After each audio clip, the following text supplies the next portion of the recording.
ನಮಸ್ಕಾರ ವೀಕ್ಷಕರೇ ಸಿದ್ದರಾಮಯ್ಯ ಅವರು ತಮ್ಮ ದಾಖಲೆಯ 16ನೇ ಬಜೆಟ್ ಅನ್ನ ಮಂಡಿಸಿದ್ದಾರೆ. ಬಜೆಟ್ ಗಾತ್ರ ಸುಮಾರು 4,09,000 ಕೋಟಿ ರೂಪಾಯಿಗಳು. ಈ ಬಾರಿಯ ಬಜೆಟ್ ಮಂಡನೆ ಆದ್ಮೇಲೆ ಕೈಪಾಳ್ಯದಲ್ಲಿ ಕ್ಷಿಪ್ರ ರಾಜಕೀಯ ಬೆಳವಣಿಗೆಗಳಾಗುತ್ತೆ. ಸಿಎಂ ಬದಲಾವಣೆ ವಿಚಾರದಲ್ಲಿ ನಾಯಕರು ಕಿತ್ತಾಡಿಕೊಳ್ತಾರೆ ಅನ್ನುವಂತೆ ರಾಜಕೀಯ ವಲಯದಲ್ಲಿ ಮಾತನಾಡಿಕೊಳ್ಳಲಾಗ್ತಾ ಇತ್ತು. ಹೀಗಾಗಿ ಎಚ್ಚೆತ್ತುಕೊಂಡಂತಹ ಸಿದ್ದು ಬಣದ ಕೆಲವರು ಬಜೆಟ್ ಮಂಡನೆಯ ಮರುಕ್ಷಣವೇ ಸಿದ್ದರಾಮಯ್ಯ ಅವರ ಪರವಾಗಿ ಬ್ಯಾಟ್ ಬೀಸೋದಕ್ಕೆ ಶುರು ಮಾಡಿದ್ದಾರೆ. ಈ 16ನೇ ಬಜೆಟ್ ಮಾತ್ರ ಅಲ್ಲ, 2028ರ 19ನೇ ಬಜೆಟ್ ಇದೆಯಲ್ಲ, ಅದನ್ನು ಸಹ ಸಿದ್ದರಾಮಯ್ಯ ಅವರೇ ಮಂಡಿಸ್ತಾರೆ ಅಂತ ರಾಜಣ್ಣ ಯತೀಂದ್ರ ಹೇಳಿಕೆಯನ್ನು ಕೊಟ್ಟಿದ್ದಾರೆ. ಅಂದರೆ ಈಗ ಸರ್ಕಾರಕ್ಕೆ 2 ವರ್ಷ ತುಂಬಿದೆಯಲ್ಲ, ಇನ್ನೂ 3 ವರ್ಷ ಪೂರ್ಣಾವಧಿಗೆ ಸಿದ್ದರಾಮಯ್ಯ ಅವರೇ ಮುಖ್ಯಮಂತ್ರಿ ಆಗಿರ್ತಾರೆ ಅಂತ ವಿರೋಧಿ ಬಣಕ್ಕೆ ಟಾಂಗ್ ಕೊಡ್ತಿರುವಂತಹ ಪ್ರಯತ್ನವನ್ನು ಮಾಡಿರುವಂಥದ್ದು. ವೀಕ್ಷಕರೇ, ಅವರೇನೋ 19ನೇ ಬಜೆಟ್ ಬಗ್ಗೆ ಚಿಂತೆ ಮಾಡ್ತಿದ್ದಾರೆ, ಆದರೆ ಇತ್ತ ಈ ಬಾರಿಯ ಬಜೆಟ್ ಬಗ್ಗೆ ತೀವ್ರ ಆಕ್ರೋಶ ವ್ಯಕ್ತವಾಗ್ತಾ ಇದೆ. ವಿಪಕ್ಷದಿಂದ, ಜನಸಾಮಾನ್ಯರಿಂದ ಅಲ್ಲ, ಸ್ವಪಕ್ಷದಲ್ಲೇ ತೀವ್ರ ಆಕ್ರೋಶ ಭುಗಿಲೆದ್ದಿದೆ. ಅಂದರೆ ಪಕ್ಷದ ಒಳಗಡೆನೆ ಬಜೆಟ್ ಕುರಿತಾಗಿ ಅಸಮಾಧಾನ ಹೊರಬಿದ್ದಿರುವಂಥದ್ದು. ಸಿದ್ದು ಆಪ್ತ ಸಚಿವರೇ ತಿರುಗಿ ಬಿದ್ದಿದ್ದಾರೆ. ಸ್ವಪಕ್ಷೀಯರೇ ಸಿದ್ದರಾಮಯ್ಯ ಅವರಿಗೆ ಶಾಕ್ ಕೊಡ್ತಾ ಇರುವಂಥದ್ದು.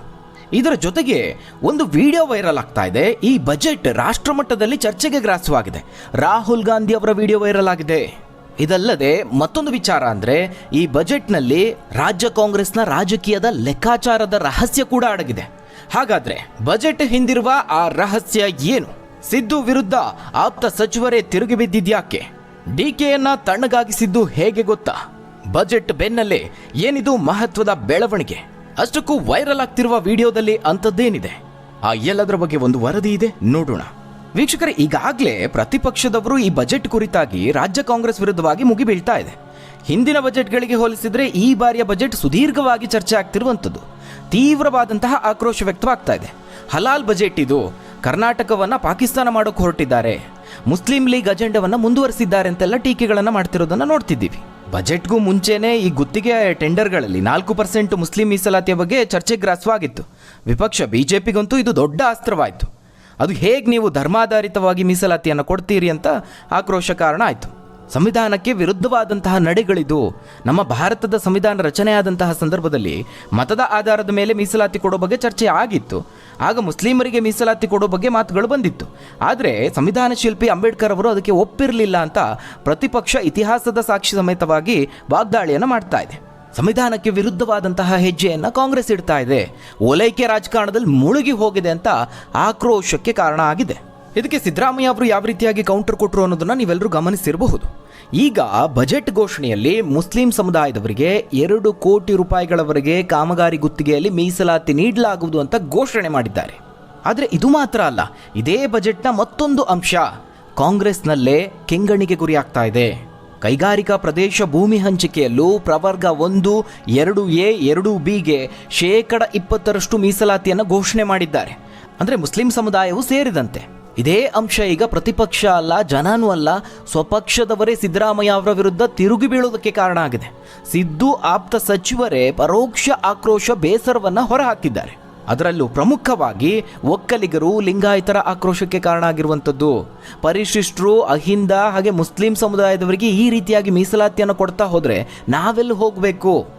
ಎಲ್ಲದರಲ್ಲೂ ಅಹಿಂದ, ಮುಸ್ಲಿಂ ಸಮುದಾಯ ಅಂತ ಮೀಸಲಾತಿ ಆದರೆ ಕೌಶಲ್ಯ ಇರುವಂಥವ್ರು, ಉದ್ಯಮಶೀಲ ಮನೋಭಾವದವರು, ಬಂಡವಾಳ ಹೂಡುವಂತಹ ಸಾಮರ್ಥ್ಯ ಇರೋರಿಗೇನು ಬೆಲೆ ಇಲ್ವಾ?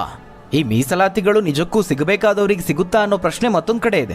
ಯಾಕಂದರೆ ಈ ಕೈಗಾರಿಕಾ ನಿವೇಶನಗಳು ಪ್ರಭಾವಿಗಳು ಯಾವ ರೀತಿಯಾಗಿ ಬೇನಾಮಿ ಹೆಸರಲ್ಲಿ ನುಂಗಿ ನೀರು ಕುಡಿದಿದ್ದಾರೆ ಅನ್ನೋದನ್ನು ನಾವು ನೋಡಿದ್ದೀವಿ.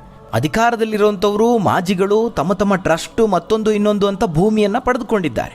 ರಾಜ್ಯಪಾಲರವರೆಗೆ ದೂರ ಹೋಗಿದೆ ಈ ಬಗ್ಗೆ. ಹೀಗಿರುವಾಗ ಈ ರೀತಿಯಾಗಿ ಮೀಸಲಾತಿ ಕೊಟ್ಟರೆ ಉಳಿದವರು ಏನು ಮಾಡಬೇಕು? ಇದು ಒಕ್ಕಲಿಗ, ಲಿಂಗಾಯತ ಸಮುದಾಯದ ಸಚಿವರುಗಳ ಆಕ್ರೋಶಕ್ಕೆ ಕಾರಣ ಆಗಿದೆ. ಎಷ್ಟರ ಮಟ್ಟಿಗೆ ಅಂದರೆ ಈ ಬಜೆಟ್ ಚರ್ಚೆಯ ಸಂದರ್ಭದಲ್ಲಿ ಅವರೆಲ್ಲ ಮುನಿಸಿಕೊಂಡು ಹೊರನಡೆದಂತಹ ಪ್ರಸಂಗ ಸಹ ಆ ಸಂದರ್ಭದಲ್ಲಿ ನಡೆದಿದೆ ಅನ್ನುವ ಸುದ್ದಿ ಕೈ ಮೂಲಗಳಿಂದಲೇ ಹೊರಬಿದ್ದಿದೆ. ವೀಕ್ಷಕರೇ, ಇದೇ ಬಜೆಟ್ ಕುರಿತಾಗಿ ಮತ್ತೊಂದು ವಿಚಾರ ಭಾರಿ ಚರ್ಚೆ ಆಗ್ತಾ ಇದೆ. ಈ ಬಜೆಟ್ ನಿಜವಾಗ್ಲೂ ಸಿದ್ದರಾಮಯ್ಯ ಅವರ ನಿರ್ಧಾರನ, ಅಥವಾ ಹೈಕಮಾಂಡ್ ಮಟ್ಟದಲ್ಲಿ ಅಥವಾ ರಾಹುಲ್ ಅವರ ಕಡೆಯಿಂದ ಬಂದಂತಹ ಆದೇಶನ ಅನ್ನೋದ್ರ ಬಗ್ಗೆನೂ ಭಾರೀ ಚರ್ಚೆಗೆ ಗ್ರಾಸವಾಗಿದೆ. ಬಿಜೆಪಿ ಇದರ ವಿರುದ್ಧವಾಗಿ ಒಂದು ವಿಡಿಯೋವನ್ನು ರಾಜ್ಯದ ಜನರ ಮುಂದೆ ಇಟ್ಟಿದ್ದಾರೆ.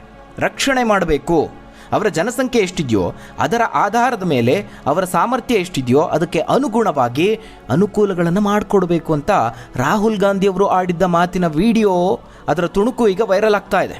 ಯಾಕಂದರೆ ಈ ಬಾರಿಯ ಬಜೆಟ್ ಜನಪರ ಅನ್ನೋದಕ್ಕಿಂತ ರಾಜಕೀಯವಾಗಿ ಮಹತ್ವ ಪಡೆದುಕೊಂಡಿದೆ. ಅದು ಯಾವ ರೀತಿ ಅನ್ನೋದನ್ನ ಮುಂದೆ ಹೇಳ್ತೀನಿ. ಅದಕ್ಕೂ ಮುಂಚೆ ರಾಹುಲ್ ಗಾಂಧಿ ಅವರು ಈ ಬಗ್ಗೆ ಏನು ಹೇಳಿದ್ರು, ಹಾಗೆ ನರೇಂದ್ರ ಮೋದಿ ಅವರು ಅದಕ್ಕೆ ಯಾವ ರೀತಿಯಾಗಿ ತಿರುಗೇಟು ಕೊಟ್ಟಿದ್ರು ಅನ್ನೋದನ್ನ ನೋಡಿ.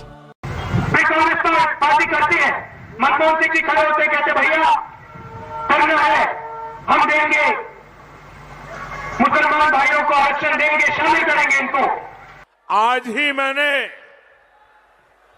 सोशल मीडिया पर कांग्रेस के शहजादे का एक वीडियो देखा है। ये बात बड़ी गंभीर है।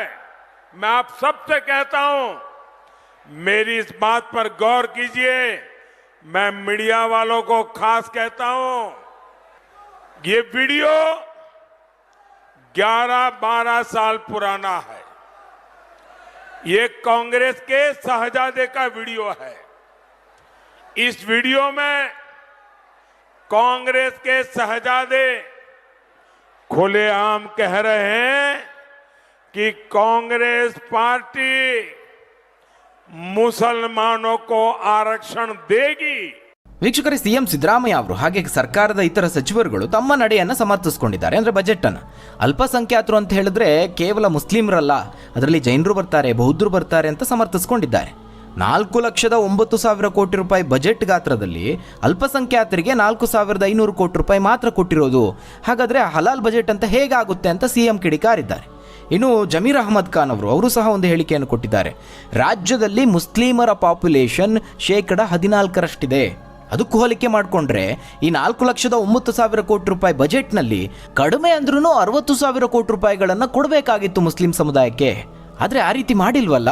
ಬಜೆಟ್ನಲ್ಲಿ ಕೊಟ್ಟಿರೋದು ಕೇವಲ 4,700 ಕೋಟಿ ರೂಪಾಯಿಗಳಷ್ಟೇ ಅಂತ ಸಮರ್ಥನೆ ಮಾಡಿಕೊಂಡಿದ್ದಾರೆ. ಜಮೀರ್ ಅವರ ಈ ಹೇಳಿಕೆಯೂ ಸಹ ಭಾರಿ ಆಕ್ರೋಶ ಕಾರಣ ಆಗಿದೆ. ಮುಸ್ಲಿಂ ಜನಸಂಖ್ಯೆಗೆ ಹೋಲಿಸಿದ್ರೆ ಸರ್ಕಾರ ಕೊಟ್ಟಿರೋದು 4,700 ಕೋಟಿ ರೂಪಾಯಿ ತುಂಬಾ ಕಡಿಮೆ ಆಯಿತು ಅಂತ ಹೇಳಿರೋದು ವಿವಾದಕ್ಕೆ ಕಾರಣ ಆಗಿರುವಂಥದ್ದು. ಯಾಕಂದ್ರೆ ಈಗಾಗಲೇ ಜಾತಿ ಗಣತಿ ವರದಿ ಬಗ್ಗೆ ಒಂದು ವಿವಾದ ಇದೆ. ವರದಿಯನ್ನು ತರಿಸ್ಕೊಂಡಿರುವಂತಹ ಸಿದ್ದರಾಮಯ್ಯ ಅವರು ಅದನ್ನು ಜಾರಿಗೆ ತರಬೇಕೋ ಬೇಡವೋ ಅನ್ನೋದ್ರ ಬಗ್ಗೆ ಹಿಂದೆ ಮುಂದೆ ನೋಡ್ತಿದ್ದಾರೆ. ಹೀಗಿರುವಾಗ ಕಾಂಗ್ರೆಸ್ ನಾಯಕರ ಈ ಹೇಳಿಕೆಗಳು ಮತ್ತೊಂದು ಹಂತದಲ್ಲಿ ಚರ್ಚೆ ಆಗೋದು ಖಂಡಿತ. ಇನ್ನು ಈ ಬಜೆಟ್ ಹಿಂದಿನ ರಾಜಕೀಯ ಲೆಕ್ಕಾಚಾರದ ರಹಸ್ಯದ ಬಗ್ಗೆ ನಾವು ಮಾತನಾಡ್ತಾ ಇದ್ವಿ. ಅದರಲ್ಲಿ ಪ್ರಮುಖವಾಗಿ ಕೈಪಾಳ್ಯದಲ್ಲಿ ಭುಗಿಲೆದ್ದಂತಹ ಸಿಎಂ ಬದಲಾವಣೆ ವಿಚಾರದಲ್ಲಿ ಡಿಕೆ ಅವರನ್ನು ತಣ್ಣಗಾಗಿಸುವಂತಹ ಎಲ್ಲಾ ಪ್ರಯತ್ನಗಳು ಈ ಬಜೆಟಲ್ಲಾಗಿದೆ. ಇಷ್ಟು ದಿನ ಸಿದ್ದರಾಮಯ್ಯ ಅವರ ಬಗ್ಗೆ ಅಂತಹ ಹೇಳಿಕೆಯನ್ನು ಕೊಡ್ತಾ ಇರಲಿಲ್ಲ.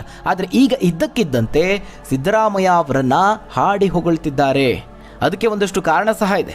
ಒಂದು, ಖರ್ಗೆ ಅವರು ರಾಜ್ಯಕ್ಕೆ ಭೇಟಿ ನೀಡಿದಂತಹ ಸಂದರ್ಭದಲ್ಲಿ, ಅಂದರೆ ಕಲಬುರಗಿಯ ಕಾರ್ಯಕ್ರಮದಲ್ಲಿ ಬಹಿರಂಗ ವೇದಿಕೆಯಲ್ಲಿ ಡಿ ಕೆ ಶಿವಕುಮಾರ್ ಅವರ ಎದುರಲ್ಲೇ ನೀವು ಮತ್ತು ಸಿದ್ದರಾಮಯ್ಯ ಅವರು ಒಟ್ಟಿಗೆ ಹೋಗಬೇಕು, ವಿರುದ್ಧ ದಿಕ್ಕಿನಲ್ಲಿ ಹೋದರೆ ಹೈಕಮಾಂಡ್ಗೆ ಪೀಕಲಾಟ ಶುರುವಾಗುತ್ತೆ ಅಂತ ನೇರವಾಗಿ ಬುದ್ಧಿವಾದವನ್ನು ಹೇಳಿದ್ದಾರೆ. ಇದು ಒಂದು ಕಾರಣ. ಆದರೆ ಇನ್ನೊಂದು, ಬಜೆಟ್ನಲ್ಲಿ ಡಿ ಕೆ ಅವರಿಗೆ ಭರಪೂರ ಕೊಡುಗೆಯನ್ನು ಕೊಟ್ಟಿದ್ದಾರೆ. ಇದು ಖಂಡಿತವಾಗ್ಲೂ ಒಂದು ರೀತಿ ಬಂಪರ್ ಗಿಫ್ಟ್ ಅಂತಾನೆ ಹೇಳ್ಬೋದು. ಡಿ ಕೆ ಶಿವಕುಮಾರ್ ಅವರ ಇಲಾಖೆಗಳಿಗೆ ಸಿಂಹಪಾಲು ಸಿಕ್ಕಿದೆ. ಬೆಂಗಳೂರು ನಗರಾಭಿವೃದ್ಧಿ ಹಾಗೆ ಜಲಸಂಪನ್ಮೂಲ ಇಲಾಖೆ ಡಿ ಕೆ ಶಿ ಅವರ ಕೈಯಲ್ಲಿರುವಂಥದ್ದು. ಈ ಎರಡೂ ಇಲಾಖೆಗಳಿಗೂ ಹೇರಳವಾದಂತಹ ಅನುದಾನವನ್ನು ನೀಡಲಾಗಿದೆ. ಜೊತೆಗೆ ಕೆಲವಾರು ಹೊಸ ಯೋಜನೆಗಳನ್ನು ಸಹ ಜಾರಿಗೊಳಿಸಲಾಗಿದೆ. ಇನ್ನು ನೆನೆಗುದಿಗೆ ಬಿದ್ದಿದ್ದಂತಹ ಹಲವಾರು ಯೋಜನೆಗಳಿಗೆ ಜೀವ ಸಿಗ್ತಾ ಇದೆ. ಪ್ರಮುಖವಾಗಿ ಬೆಂಗಳೂರಿಗೆ ಕೊಟ್ಟಿರುವಂತಹ ಅನುದಾನವನ್ನು 3,000 ಕೋಟಿ ರೂಪಾಯಿಗಳಷ್ಟಿತ್ತು, ಅದನ್ನು 7,000 ಕೋಟಿ ರೂಪಾಯಿಗಳಿಗೆ ಹೆಚ್ಚಳ ಮಾಡಲಾಗಿದೆ. ಅಲ್ಲಿಗೆ ದುಪ್ಪಟ್ಟಾಯ್ತಲ್ವಾ. ಇದು ಮಾತ್ರ ಅಲ್ಲ, ನಿಮ್ಮೆಲ್ಲರಿಗೂ ಗೊತ್ತಿರೋ ಹಾಗೆ ಬೆಂಗಳೂರಿನಲ್ಲಿ ಪೂರ್ವ ಪಶ್ಚಿಮ ಹಾಗೆ ಉತ್ತರ ದಕ್ಷಿಣ ಭಾಗಗಳನ್ನು ಅಂಡರ್ಗ್ರೌಂಡ್ ಮೂಲಕವಾಗಿ ಕನೆಕ್ಟ್ ಮಾಡುವಂತಹ 2 ಟನಲ್ಗಳನ್ನು ನಿರ್ಮಾಣ ಮಾಡಲಾಗ್ತಾ ಇದೆ. ಅದಕ್ಕೆ ಅಂತಾನೆ 40,000 ಕೋಟಿ ರೂಪಾಯಿಗಳನ್ನು ಮೀಸಲಿಡಲಾಗಿದೆ. ಇದರಲ್ಲಿ ಸರ್ಕಾರದ ವತಿಯಿಂದ 19,000 ಕೋಟಿ ರೂಪಾಯಿಗಳನ್ನು ಕೊಡಲಾಗ್ತಾ ಇದೆ. ಇನ್ನು ಮತ್ತೊಂದು ಪ್ರಮುಖ ಯೋಜನೆ ಅಂತ ಹೇಳಿದ್ರೆ ಬೆಂಗಳೂರು ಮೆಜೆಸ್ಟಿಕ್ ಬಸ್ ನಿಲ್ದಾಣ ಏನಿದೆ, ಆ ಜಾಗವನ್ನ ಪ್ರಾಜೆಕ್ಟ್ ಮೆಜೆಸ್ಟಿಕ್ ಅನ್ನುವ ಯೋಜನೆಯಡಿಯಲ್ಲಿ ಸಾರ್ವಜನಿಕ ಖಾಸಗಿ ಸಹಭಾಗಿತ್ವದಲ್ಲಿ ಮತ್ತೆ ಅಭಿವೃದ್ಧಿ ಮಾಡೋದಕ್ಕೆ ನಿರ್ಧಾರ ಮಾಡಲಾಗಿದೆ. ಒಟ್ಟಾರೆ 14,750 ಹೊಸ ವಿದ್ಯುತ್ ಚಾಲಿತ ಬಸ್ಗಳನ್ನು ಸೇರ್ಪಡೆ ಮಾಡುವಂತಹ ಗುರಿಯನ್ನು ಹೊಂದಿದ್ದಾರೆ. ಇದರಲ್ಲಿ 9,000 ಬಸ್ಗಳನ್ನು BMTCಗೆ ಸೇರ್ಪಡೆ ಮಾಡಲಾಗ್ತಾ ಇದೆ. ಇನ್ನು ಬೆಂಗಳೂರಿನ ರೈಲ್ವೆ ಲೈನ್ಗಳನ್ನು ಡಬಲ್ ಲೈನ್ಗಳಾಗಿ ಮಾಡಲಾಗ್ತಾ ಇದೆ. ಇಷ್ಟು ಮಾತ್ರ ಅಲ್ಲ, ಡಬಲ್ ಡೆಕರ್ ಫ್ಲೈಓವರ್ಗಳು, ಫೆರಿಫೆರಲ್ ರಿಂಗ್ ರಸ್ತೆ ಏನಿದೆ ಅದರ ಪುನಶ್ಚೇತನ, STP ಮಾಹಿತಿ ಸಿಗುವಂತಹ ತಂತ್ರಜ್ಞಾನ, ಪ್ರವಾಹ ನಿರ್ವಹಣಾ ವ್ಯವಸ್ಥೆ, ಇನ್ನು ಬೆಂಗಳೂರಿನ ಸುರಕ್ಷತಾ ದೃಷ್ಟಿಯಿಂದ ಸೇಫ್ ಸಿಟಿ ಯೋಜನೆ, ಬಾಂಬ್ ಪತ್ತೆ, ನಿಷ್ಕ್ರಿಯ ದಳ ಸ್ಥಾಪನೆಯನ್ನು ಮಾಡಲಾಗ್ತಾ ಇದೆ. ಬಯೋ ಇನೋವೇಷನ್ ಸೆಂಟರ್ ಪುನರ್ ನಿರ್ಮಾಣ ಯೋಜನೆ ಸೇರಿದಂತೆ ಹಲವು ಮಹತ್ವದ ಯೋಜನೆಗಳನ್ನು ಕೊಡಲಾಗಿದೆ. ಇದು ಡಿ.ಕೆ. ಶಿವಕುಮಾರ್ ಅವರ ಕೈಯಲ್ಲಿರುವ ಬೆಂಗಳೂರು ನಗರಾಭಿವೃದ್ಧಿಗೆ ಕೊಟ್ಟಂತಹ ಒಂದಷ್ಟು ಯೋಜನೆಗಳಾದರೆ, ಇನ್ನು ಜಲಸಂಪನ್ಮೂಲ ಇಲಾಖೆಗೂ 22,181 ಕೋಟಿ ರೂಪಾಯಿಯನ್ನು ಮೀಸಲಿಡಲಾಗಿದೆ. ಆ ಮೂಲಕವಾಗಿ ಸಿಎಂ ಬದಲಾವಣೆ ವಿಚಾರದಲ್ಲಿ ಡಿ.ಕೆ. ಶಿವಕುಮಾರ್ ಅವರು ರೊಚ್ಚಿಗೆದ್ದಿದ್ರಲ್ಲ, ಅವರನ್ನ ತಣ್ಣಗಾಗಿಸುವಂತಹ ಕೆಲಸಗಳು ಆಗಿರೋದು ಬಹಳ ಸ್ಪಷ್ಟವಾಗಿ ಕಾಣಿಸ್ತಾ ಇದೆ ಈ ಬಜೆಟಲ್ಲಿ. ಇನ್ನು ಬಜೆಟ್ಗೂ ಮುಂಚೆ ಕೆಪಿಸಿಸಿ ಅಧ್ಯಕ್ಷರ ಬದಲಾವಣೆ ಆಗಬೇಕು ಅಂತ ವಿರೋಧಿ ಬಣದವರು ಪಟ್ಟು ಹಿಡಿದಿದ್ರು. ಅವರೆಲ್ಲರ ಬಾಯಿ ಮುಚ್ಚಿಸುವಂತಹ ಕೆಲಸವನ್ನ ಹೈಕಮಾಂಡ್ ಮಾಡಿತು. ಈಗ ಬಜೆಟ್ನಲ್ಲೂ ಡಿ.ಕೆ. ಶಿವಕುಮಾರ್ ಅವರಿಗೆ ಬಂಪರ್ ನೀಡುವ ಮೂಲಕವಾಗಿ ಗಿಫ್ಟ್ ಕೊಟ್ಟು ತಣ್ಣಗಾಗಿಸುವಂತಹ ಕೆಲಸವನ್ನ ಮಾಡಿದ್ರ? ಒಟ್ಟಾರೆಯಾಗಿ ಈಗ ಪ್ರಶ್ನೆ ಇರುವಂಥದ್ದು, ಈ ಬಜೆಟ್ ಜನಪರವಾದಂಥದ್ದ ಅಥವಾ ತಮ್ಮ ತಮ್ಮ ರಾಜಕೀಯ ಆಟಕ್ಕೆ ಬಳಸ್ಕೊಳ್ತಿದ್ದಾರಾ? ಈ ಪ್ರಶ್ನೆಗಳು ಎದ್ದಿದೆ. ಹಾಗಾದ್ರೆ ವೀಕ್ಷಕರೇ, ನಿಮ್ಮ ಅನಿಸಿಕೆ ಏನು ಈ ಬಗ್ಗೆ? ಈ ಬಜೆಟ್ ಬಗ್ಗೆ ಏನಂತೀರಾ? ಇದರಲ್ಲಿ ರಾಜಕೀಯ ಲೆಕ್ಕಾಚಾರ ಇದೆಯಾ ಅಥವಾ ಎಲ್ಲರಿಗೂ ಸಮಪಾಲನ ನೀಡಿ ಎಲ್ಲರನ್ನ ತಣ್ಣಗಾಗಿಸುವಂತಹ ಪ್ರಯತ್ನಗಳಾಗಿದೆಯಾ? ನಿಮ್ಮ ಅನಿಸಿಕೆ, ಅಭಿಪ್ರಾಯವನ್ನು ಕಮೆಂಟ್ ಮೂಲಕವಾಗಿ ತಿಳಿಸಿ. ಧನ್ಯವಾದಗಳು ವೀಕ್ಷಕರೇ.